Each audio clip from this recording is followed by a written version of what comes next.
Church throughout the nations, live from Telegracia International Studios. Prepare to receive the desired of all nations, the King of Kings, Lord of Lords, Dr. José Luis de Jesús, the man Christ Jesus. Yo, Jesucristo hombre.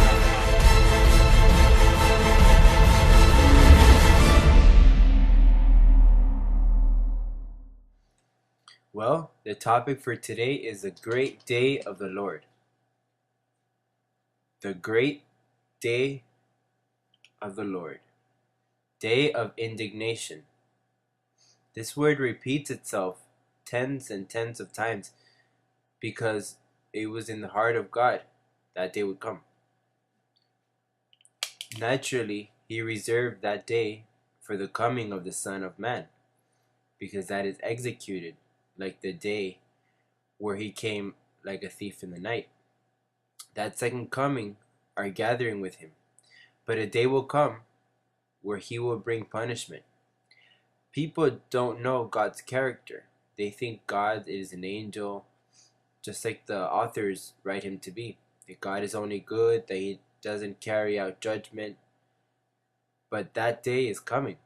Let's go to Isaiah chapter 13, verse 6, to begin today's topic. Isaiah chapter 13,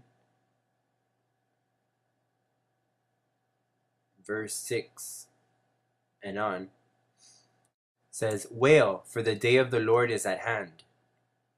It will come as destruction from the Almighty.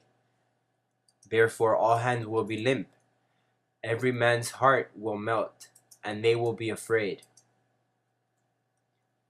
Pangs and sorrows will take hold of them. They will be in pain as a woman in childbirth. They will be amazed at one another. Their faces will be like flames.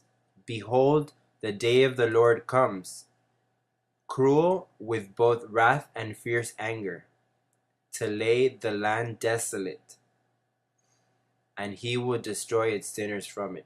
For the stars of heaven and their constellations will not give their light. The sun will be darkened in its going forth, and the moon will not cause its light to shine. I will punish the world for its evil, and the wicked for their iniquity. I will halt the arrogance of the proud, and will lay low the